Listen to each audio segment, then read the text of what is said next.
这样吧，我们先随便先散聊一个，没问题。我一人叫一个人过来，想叫谁？叫盖。现在只能在这里选择一个人吃火锅底料，他选择谁？展现我们周文王情商的时候到了。我想叫佳木，但是挺有意思的。昨天跟他相处下来，哎，你之前认识他吗？不认识，我就这次进来才认识。但我们之前是互关过，后来他取关你，刚刚互关还没到取关那一步，就看接下来战局了。哎呦，就他之前不是还是那个服道组的吗？对，23年的时候，他给果果就在服装组弄穿搭，好像。哦，我可能会喊 Razor。啊，我之前有一首歌，感觉特别适合他唱那 hook， 然后昨天他唱完之后，我就去找他加微信，结果他加完微信之后，他唱了我10年的一张最早的 mixtape 的一首歌，完整他给我唱出来。他说我真的不是在就是说客套话，我真的之前觉得你 flow 可以，然后就啪唱，我说哇，对啊，然后我就把他微信加了，我就说后面我把那个 demo 发给你听一下。我是年初的时候刚见了 Renzer， 我说 Renzer 你是什么时候走起来的？他说我还没走起来。啊，他人特可爱，也特真实，妙语连珠，唱得很好。对，一说音乐的时候就可投入了。他是那种饱读诗书的狼性幽默啊，对，有点自己的小傲骨在里面。我觉得他音乐做得很好，所以我昨天挑他。我去看了他的做的歌，什么《故乡风》，还有他自己唱的那些，我觉得他的那个音乐审美很高。他真的，我还跟他表达，我说希望以后可以就是制作一下。小严呢？小严叫个朋友来。我不想在我们昨天的那个朋友里面叫，因为我其实我有点很难端水了。就是你想，我如果叫下狗的，那 Tom Berry 怎么办？那 VT 和梦洁怎么办？所以我准备叫一个不在昨天我那个队列的，我叫果子哥，因为今年其实还挺想看到他的，结果他没来嘛，不是？他还是觉得这种参加比赛会压力很大很累。他是因为他参加23年巅峰嘛，然后去年又是新国上，对，他觉得整个流程走下来还是挺累的，肯定会很累的。说实话 ，Bridge， 叫个朋友来，不用叫盖哥，盖哥已经来路了。我如果想要叫一个人的话，我想叫一恒的朋友，因为他在他之前的节目里边有10个兄弟嘛，一恒就是最小的那个。我当时还作为见面礼给他们10个兄弟送了我才发的那个黑胶唱片，想认识一下他们老大。我真有机会比如说有个舞台，我们直接拿一锄头上，哎，很炸。哥，你给这儿顶子先翻，我给这地都挖了。一手天地献给大家。兄弟们知道你要来录的时候，都跟你说啥了？因为我是最小的嘛，都是哥哥，就加油让我好好比赛。对。因为我记得第一次见到一恒的时候，那会儿还是第1季的时候，我们重金那会儿的时候，海涛哥是我们第1季最早撑伞的人，就那会儿我们环境很苦，然后那会儿海涛哥来了。哎，海涛，原来你也是打伞人，我长沙黑怕打伞人，也打。但那会儿他不管穿什么样的衣服，都知道他是个圈里人，是个说唱圈的人。哪怕穿的那种套鞋，种地的时候也那么帅，他就是有那个小调性在里面，一看就是喜欢。最早就是看这档节目，然后做的音乐，然后在内蒙就是比一些什么 freestyle battle、8英里、3寸不烂之舌那会儿，铁麦很多街头的地下赛事，其实一恒他都去参加了的。我还办过那个 battle 的比赛，自费吗？对，盈亏如何？那个比赛是赚了几百块钱，然后请选手们吃饭了，为爱发电点嘛。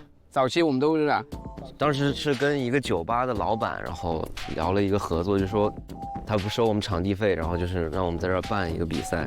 那会儿就喜欢弄什么厂牌嘛，大家都说我也组个厂牌，然后就一帮跟我年纪相仿的一些兄弟就是玩写歌，然后比赛。16、17岁的时候，18、19岁嘛，我应该更早吧？就19岁出来嘛，我17、18就是也是办这种比赛啊，因为你找不到组织，你自己创立一个组织是这样子，没组织我们那会儿。亚米到你交朋友了，亚米。我叫辉子吧。为什么呢？因为他嘴碎，我想看到喷一下，喷一轮。辉子他嘴是挺碎的。而且他是最晚表演的吧？他们那一组，也那时候其实已经很困很累了，想采访一下他什么心情。昨天我还在说，我说辉子他在那儿很疲惫的样子，还有辉子的长相，那个光打在又很白，我觉得他很像一只流氓兔。昨天他是最后一个演，但其实我那会儿已经困得不行了，他的音乐一放，醒了。我问一下一恒和亚敏，你们这次来的之后是什么感受？挺爽的。对我来说，就是我从一个屏幕外的人进到了屏幕内。去年就有点跃跃欲试了。对，去年来我就觉得没玩够什么的。会紧张的吗？因为去年我很紧张，去年我在台上彩排的时候就抖的已经不行了，然后今年来就没那么紧张，我觉得就是耍嘛。但是当你知道你是弱的那个组别的时候，那个感觉是什么样？我其实也有预想到，因为可能大家有不了解我或者不熟悉的嘛，然后加上我给自己投了一个弱，投了一个那个还行。跟我一样，我也给自己投了个弱。对，我发现你们都是自己给自己投到弱的，有可能就是因为你自己这票，也有可能。我估计每一个人都不会说什么有10个人都选一个人弱，他可能都是可能散你选的，你可能就2票3票。对，这种性格就是谦逊一点的，就会那种一点啊。其实我很开心第10年可以回来，因为我17年的时候来了嘛，这个节目打开了我的说唱之门。我17年的时候还是练习生，啥也不懂，然后去年好像找到了一点自己的方向，所以今年希望可以拿出更好的作品去告诉大家，可能我中间搞了女团，或者是做了各种各样其他的音乐，但是也是希望大家可以看到我的进步，然后展示我们粤语说唱的威力。来时路。对，之前我没有那么肯定要做这个，一个是怕大家听不懂，对。然后第二个就是我不确定做这个东西出来大家会不会接受，对。然后去年就是小试了一下，发现好像大家比较喜欢听我说粤语说唱，而且我也觉得我们岭南文化有很多东西，我希望可以分享给大家。这么一结合，我觉得我要做这件事情。虽然就是说我不一定完完整整的能够听懂广东话的词句在说什么，但是你听得出来他的平仄的感觉很舒服。依家嚟自廣東 stand up， 看到帅的。好，我们再来跟大家分享一下，我要上巅峰，你觉得这里面谁配得上巅峰对决？我们名单有，哇哦100多人不会吧？都谁啊？多嘛？你不念出来，我们走过来了。你给我们念一下吧。即将登场的陈一豪、鸽子、王浩轩、爱兜、三火、王浩轩。暴扣吗？包括我不是我以为是我们那个天生我才那个人叫王浩轩，那小朋友我以为是。是不是啊？肯定不是那王浩轩，王浩轩才10几岁。大家会觉得比较期待他来到巅峰对决的人。三火也听到过他的一些歌，是值得期待的。陈一豪是不是还有？陈一豪也是。我们10年之约了，我们先问一下2位赛事组的朋友，期待在我们的巅峰对决看到什么样的舞台？同时呢，也问一下另外几位参赛选手，在我们10年之约的巅峰对决的舞台上带来什么样的舞台？来，我们谢老板先来吧。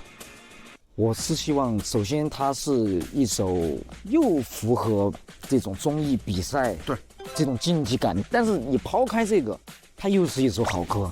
但这种东西真的有些时候可遇不可求。但我们希望的就是看这种最完美的这种景象出现。期待在我们这个巅峰对决会出现这样的歌曲。来吧，各位，宇哥，10年的巅峰对决，你给我们整点什么厉害的？你先给我们点前瞻。你吃我们多少肉啊，宇哥？你给我点狠招行吗？我在这说话，我等着完事了我吃，你又把我肉搞走了。海涛，你不是把那牛肉给我？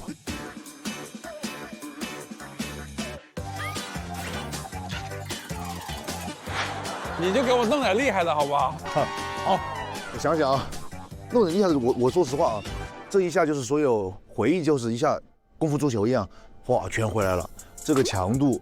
这个赛制，这个舞台的精度，然后这个刺激强度，它会影响到你的商业，会影响到你的口碑，会影响到你的江湖地位，你也不就别来比。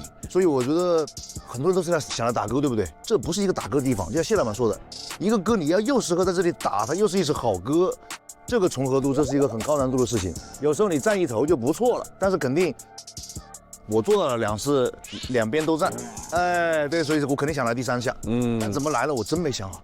既然你没有一个想打的歌，你比如说来一个功能性的，有话题的，可以把水搅浑的，然后让大家积极性都变得很激烈的。我第1下我是这么想的，第2下那肯定就是有些歌要赢，有些歌它得重，对，这是我对个人的一个规划。然后你具体想留什么舞台呢？比如说我看到早安，我都觉得哇，没想到，对这一招。那你说现在我要提出一个想法的话，我肯定要比这个更加哇。行，期待一波了啊！一航，我跟你说，你要，对，你说说哥，我跟你说，你一定得抓紧时间，因为你中间肯定还有别的工作嘛。我要种地。我知道，下一次其实时间很紧，因为如果你有现成的歌，那可能真的在现在这个剧情走势下，它没有那么有竞争力。对。但是如果有竞争力的话，一定是现写。现写嘛。现写的话，那就记词、舞台、包装、灯，各种。对，它需要时间。我说实话，对我来说其实挺大压力的，就是一是创作时间，因为我得顾全2头，地里边就是农活挺多的还，就可能我的时间只是每天把活都干完之后，晚上那些时间才能用来创作。哇，那你可能边干就边想的。对，对于我来说是个挑战。对，那肯定想留下一些，比如说既又能竞技，然后又是适合放在歌单里去听的这种歌曲。你昨天那个歌又好听，范儿又正，但其实对于我来，第一首我觉得太满了。哎，我倒觉得为什么你不跳一下？我跳舞不行啊。哦，对，你不是男团吗？我不是男团。哦 OK， 抱歉，我以为团里都会跳舞。种地男团一般会扭秧歌，但不一定要跳，反正不，咱们真就纯种地啊，纯种地。就是我们成立了一个农业公司，叫10个晴天。哦，农业公司。但我觉得，就像宇哥说的，就别给自己留劲儿，因为你不知道接下来的赛制会是什么样。对，包括我这次来这个节目也是，我不想待在舒适圈，就是我不想舒服的。这个对的，真的。其实我还蛮希望今年可以看到很奇怪的舞台，因为我觉得我们节目可能是所有音综里面最具有创造力和生命力的啊。对，我们一直在搞原创，只要一直有做原创音乐的人，音乐这个行业它就会生生不息。而且我觉得现在观众或者是歌迷越来越贪心了。如果在这个风格上，如果你就是没有一个超越哪些经典呢，他们觉得还不够。其实他们会很挑。我们节目做了10年，就向大众普及了很多说唱音乐。我觉得现在就是在想要从事这个行业的很多年轻人，他们也在看这个节目，会给我带来什么灵感。我觉得我们可以就是 maybe 如果今年可以多点有创造性、有创新性的舞台，可以给中文说唱注入更多的无限的可能，这个是我想看到的。现在观众确实是要的越来越多了，但是呢，也只是主要是怪你们这些音乐人啊，喂得太好了，总能想出一些新东西出来。我觉得就是说，对我自己而言的话，接下来我要看到的就是很多元的，变。是 Bridge 本身这个人，就是不管是我的 flow， 还是我的风格上面，我一直都是这个样子。我只需要接下来把我的差异化做足，因为其实来到这个节目，接下来呈现的每一个舞台的话，我都不想要在同一个框架里边，然后且要保证那个东西上面是有质量的。你的品质保证就是标杆了。我会努力去往那个地方去靠，去做一些东西。哎，小袁，你分享一下，因为去年来的时候你是算是导师嘛，心态上会有啥不一样？去年的时候，你可能就是你在给票方面，你想这是我队员嘛，我们要对吧？为我队员就是努力打，万一更往前走一步了呢？但其实你现在到了赛事组之后，你要的是一个绝对的一个公正公平的一个情况下，你在你自己的框架里面，你去评价他的时候，这个压力是真的比去年会大很多的，在我。对，不过还好我旁边有谢老板，在我们俩一起分担这个责任。对，彼此。谢老板呢？我对于一首歌来说，我只看就是我的情绪能不能共鸣，或者说他这个歌曲跟我的听歌有场景化的连接，我就喜欢。但我不喜欢的歌，只能说我没有连接上，但是我不会评价一首歌它不好，除非是非常非常就是完全不在水平，但是完全不在水平的不会出现在这个节目，大家都很有实力。对，包括有新说唱有海选没选上的选手觉得我不好。但其实是因为可能我不喜欢你的风格，但并不代表这个东西。对，是的，文无第一，武无第二。就像昨天宇哥呀，像龚胖啊，像娃娃，就跟梁老师在就友好的探讨的时候，我看过他的节目，我觉得非常需要一个这样的人。包括他说他的角度也是说，哎，没那么深的这个圈子。但是他说他听了100多张专辑，后来我去查他的这个百度，从14岁开始就开始收集黑胶唱片。这一点我相信是真的。如果一个人他敢说我去年听了140多张专辑，那他起码听了80张以上吧。你不是说一定是140张？你活得太明白了，你这些，你把人类的一些潜台词啊，都领悟到自己的心头里了。聊得很清楚。他如果听了80张这种专辑，对吧？那证明他是乐评人，他是正直的。但是呢，他主要说的一个角度，他说歌词，因为歌词我是创作者，我肯定知道我写的是个什么东西。如果你曲解的话，我觉得，哎，我要跟你来辩驳一下，我歌词其实写的是些什么东西啊？就是允许所有声音，但就勇敢做自己。对，允许所有声音。有一个问题呢，就是舆论网友啊，他容易被煽动，你知道吧？我们在网上，你看啊，如果他发一个东西，评论区导向不对的时候，我觉得本人你要下去制止一下。对，大家不要因为你支持我的言论，或者说你是我的粉丝，就去啊，对，那你就搞对立了嘛。对，就像你之前真实的发生在我身上，就是大概2、3个星期前，因为我是东北人，我能吃出来哪家烤串烧烤好吃，因为我从小就吃这个。哎呢，那一桌吃的就摆在这之后，就有一道菜剩了。就是因为第一个人吃它的时候说：“哎呦，这个怎么没什么味儿啊？”就是那道菜最后不管哪个人拿起来吃，哎，确实没什么味儿啊。但是说实话，其实也不至于到那个程度，因为我先入为主了。但我觉得现在观众也变得更加的理性了。是的，你有你的想法，是的，那你也得给我说话的权利。其实每个人，我觉得在人生的某一个阶段都会有这样的感受。我之前录了一个东西，就是我不太擅长的那种竞技比赛啊，但是当时觉得自己行了，但是其实是差太多啊。咱也活明白了，咱心里有数。但是当时真实的给到我打击的是什么呢？比如在那个场地里嘛，不是下面不都有观众嘛，大家都在伸手嘛，然后就跟人打招呼伸手，然后到这儿的时候就看到我过来了，你这。